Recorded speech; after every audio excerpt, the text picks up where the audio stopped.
How you doing and welcome to my channel. As you can see today I'm having a look at the Dr. Cornelius Evazan from the Sideshow Scum and Villainy collection. A quick look at the box. We have an image of the figure on the front. On the side, pretty bland, not much on the side, and on the back, the usual Scum and Villainy collection fashion. We have an image of the figure on the left hand side and a small monologue about the character on the right hand side. And then at the bottom we have an image of the Cantina crew from the Sideshow Scum and Villainy collection. So there we have it for a quick glance at the box. Please do hit the subscribe button if you haven't already, and let's get this figure out and have a quick scan of them before we get into the details. So here we are for a quick pan of Dr. Cornelius Evazan, and just a few facts while we do this scan of the figure. He has the death penalty on 12 systems, as most people know, and he's wanted by everybody. He's wanted by the rebels, he's wanted by the Empire. He was once a promising medical surgeon, but he started doing cruel medical experiments which involved kidnapping, forced servitude, and surgical alterations, which mostly took place in Jeddah, with himself and Ponda Baba performing some of these cruel surgeries. And the reason why himself and Ponda Baba were able to roam so freely around Jeddah or Tatooine, they used aliases. They used the alias of Rufo and Saki, Rufo being Cornelius. And Cornelius's face, the scars on his face, came about from an encounter with a bounty hunter who had tracked him down, and that bounty hunter shot him in the face and almost apprehended him. But Ponda Baba came to his rescue, and that's when their alliance really got closer, and Ponda Baba partnered up with him and introduced him to more criminality and the underworld, and he took part in even more crimes. His most notable surgeries is the decraniated people who were humans and had their top half of their head removed and a kind of a device put on the top of their head, and it was programmed for servitude. So these people were essentially turned into droids. There's not a whole lot of lore about Cornelius Evazan. Most of this has come from Star Wars legends. Canon-wise, there's not a whole heap. So moving on, let's take a look at the accessories. And here we are for the accessories that come with the Sideshow Collectibles Dr. Cornelius Evazan. Not much to go on here. As you can see, 7 hands in total. And just having a quick look at one of the hands, you can see it's painted okay. It's quite nice, the paintwork on it. You can see there's some subtle vein work in the forehands. As you move up to the fingers, they get a more reddish kind of hint of them. Some cuticles in the nails, which I like to see. Quite a lot of speckling on them as well. Quite a lot of detail in them, and shading, and the palm is molded quite well. So no real complaints about the hands. They look fine. I'm quite impressed with the paintwork on the hands. I think it looks really well. And we've 2 relaxed palms, 2 closed fists, 2 open palm gesturing, and a trigger hand. So pretty much everything you need. And speaking of the blaster, we have Dr. Cornelius Evazan's blaster right here, and it's the one he's holding in the scene in the cantina. And anybody who has the Scum and Villainy Ponda Baba knows that this blaster also comes with Ponda Baba. Exactly identical, exactly the same. They're both the same, nothing different about them. So if you have Ponda Baba, you now have 2 Evazan blasters. So that's it for the accessories. Let's move on and take a look at the figure itself. And here we have Dr. Cornelius Evazan, standing pretty much straight up as he comes out of the box. And if I just shift him out of the way for a second, we'll go to the base. Typical Sideshow hexagonal base, nothing special about it. Very, very bland in the usual form. Star Wars written on the bottom of it, which I've said this many times, makes no sense. they skimp out on these bases. It should say either the character's name or Star Wars on the top of it there, just to make it a bit more interesting. But it is what it is, getting a bit tired of those bases at this stage. But starting off with Dr. Cornelius's bottom half, we'll have a look at his footwear. Plastic molded boot. They are identical to Garandans and Ponda Babas and Labrias. I have a slight blemish on my one there, actually. Is that gonna come off? It is coming off. There we go. A little bit of glue or something stuck to it. Yeah, they are like a really dark brown, a really, really dark brown. There is a subtle bit of more of those blemishes there on the front of it there. Excellent. Subtle bit of lighter brown, kind of dry brushed onto the toe there, just to give a bit more, detail, or a little bit more wear. They are two-piece. You can see articulation isn't a major problem. Nothing fantastic about them. Nothing. The detail isn't fantastic. There is a bit of a leathery kind of look of grain running through them. Nothing special about them. The sole of them there, you can see, is quite scuffed up. You can see around the edges of it there, they're quite scuffed up, which is nice to see, I suppose. And I don't think any of the other boots on the other characters have the weathering on the sole. Moving up to his trousers, they seem to be accurate as far as I can remember. They might be a bit baggier than I remember. I can't remember. I'd have to look back at the scene. They are like a dark green, like an olive. They're like a dark olive colour. There's a slight little bit of weathering in them, in that there's just some tone differences in them. The material they've used as well is quite nice quality, quite nice feel to it. And you can see he has a rope holding the holster on there, which is not molded plastic. It actually is a piece of rope that is tied off. And then we have his completely 100% pleather holster for his blaster, which isn't ideal, but it is what it is. I do hope that these blaster holsters and belts hold up. It does have the magnetic snap for closing it, and it looks really well. And then moving up to his belt, we have again a 100% pleather belt, and we have this circular or oval shaped buckle as well, which is identical to the one that Ponda Baba has. Not as weathered as the one on Ponda Baba, little bit of subtle weathering, but nothing like the Ponda Baba one. On the back of the belt, we have these plastic molded pouches, and they look really good. I really like them. I like how they're done. There's a bit of detail in them with the creasing in them. There's a bit of wash running through them just to highlight some of the details. And we do have these little molded in little studs around them, and this little button on it as well, just for closing them all off. And it looks really well. They're non-functioning, but they look the part. They look really nice. Then we have this really soft faux suede body warmer that he's wearing, and it's really, really soft. It's really, really nicely done. Or waistcoat, should I say, not body warmer. It's such a soft material. It's really, really soft, really nice. I'm not sure. It's like it is a faux suede. It's really, really nice, and I do really like it. It feels really good quality. It feels really good. And then on the inside, we have some faux sheepskin or fur on the inside, or whatever kind of animal that it's used. It's not. It seems to be running all the way through it. It's not cut off and just at the front. The fur does run all the way through it. It is. They didn't skimp out, is what I'm trying to say. You can see it's tied together with this piece of string. Again, not molded. It is actually a piece of string, which is nicely done.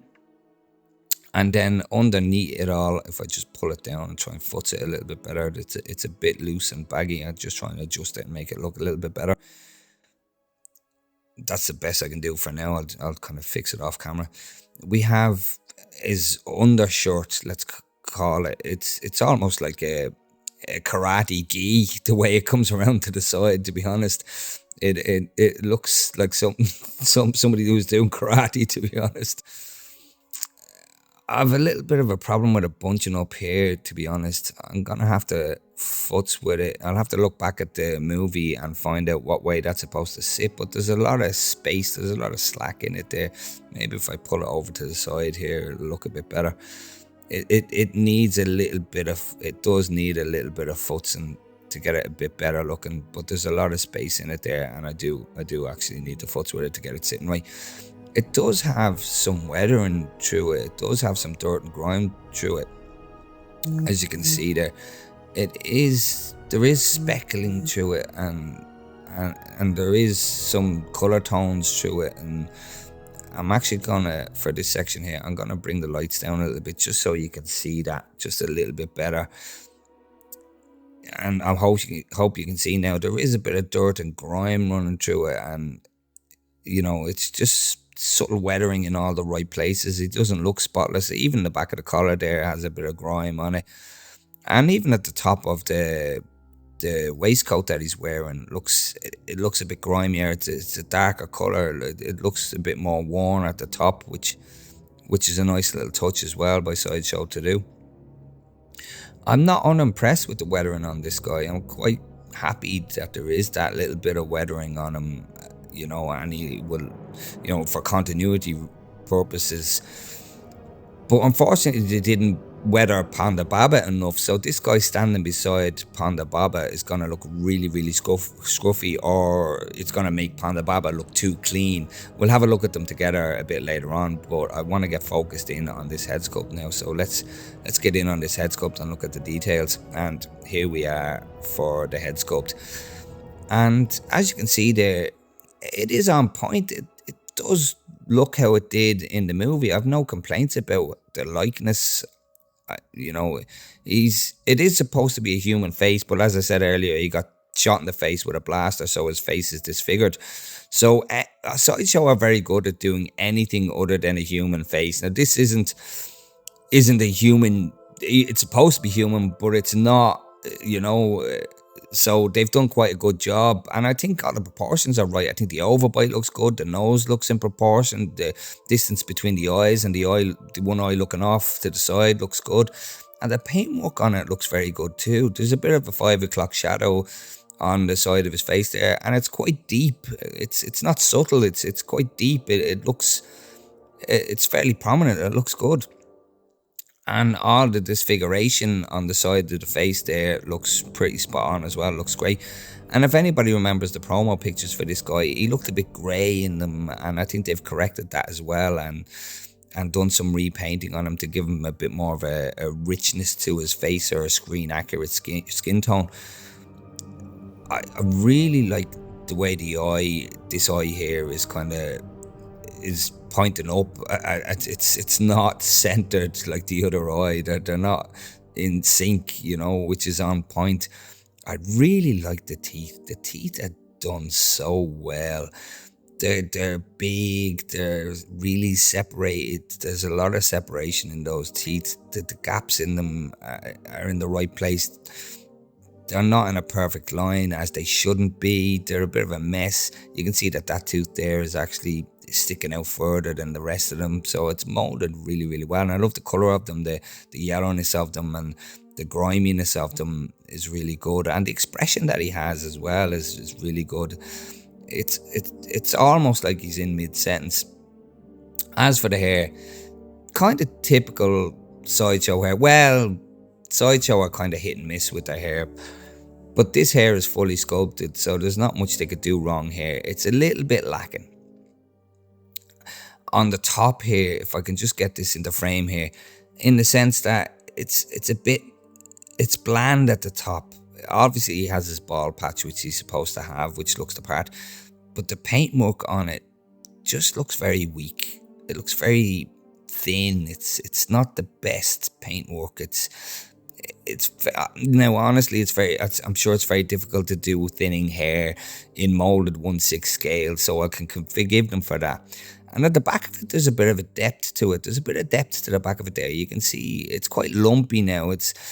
there's a lack of individual strands. It is all kind of lumped together, but it does the job. It looks the part. You can see the grey part at the side of it as well, which looks the part, and the locks running down look on point as well. And I think the receding hairline on him looks okay.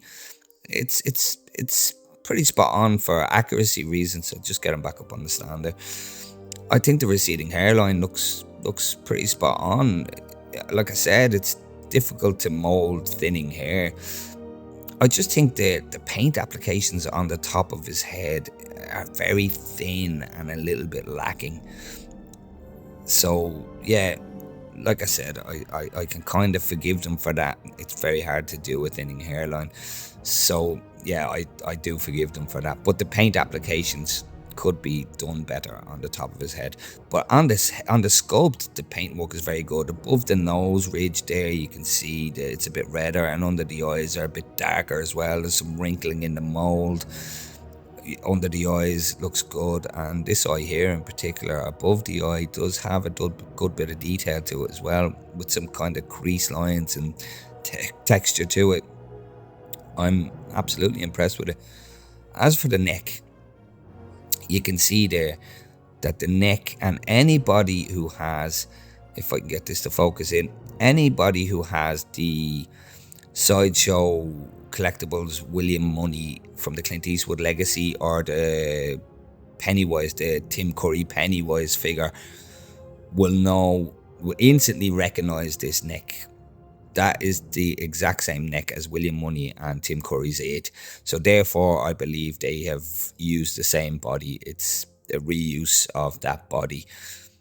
And yeah, it's just a telltale sign that they've used the same body, because the neck is identical to both of those figures.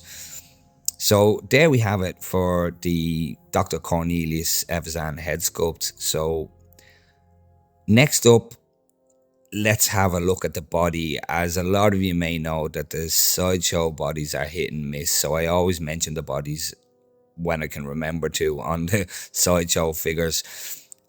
As I said, by the neck, it is a used body from the Tim Curry It and William Money. As much as the top half of him is fairly tight, I've no real issues with the top half of him. He has a bit of swivel and a bit of ab crunch, and he's not bad, but the legs are a little bit loose. As you can see there, they're just a little bit loose. Nothing too flimsy, nothing extremely flimsy, but they are a little bit loose, which is no surprise really from Sideshow. They are hit and miss, but not an absolute write-off. The body, as you can see, he's still manageable. He still stands freely with no problem. Just a little bit of looseness in the leg joints. And here we have Dr. Cornelius Evazan and Ponda Baba together, and in my opinion, they are a pair. You can't really have one without the other, in my opinion. You never see them on screen. Even in Rogue One, they're together.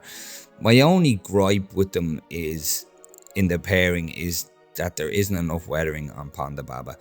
He looks exceptionally clean. You can see his inside top there is completely flawless, no weathering on it whatsoever, no grubbiness. And Dr. Cornelius is really grubby and really weathered. So there is, unfortunately, a contrast. Ideally, a bit of weathering on Ponda Baba's jacket and his inside garment would have made the pair match. But it is what it is. I might weather Ponda Baba a little bit myself. They are a pair. There's no reason, to have only one of them. But Ponda Baba is, in my opinion, way too clean. So there we have it for the Sideshow Collectibles Scum and Villainy Dr. Cornelius Evazan. Please do hit the like and subscribe button if you did like the video and you do want to see more content in regard to 1/6 figure reviews.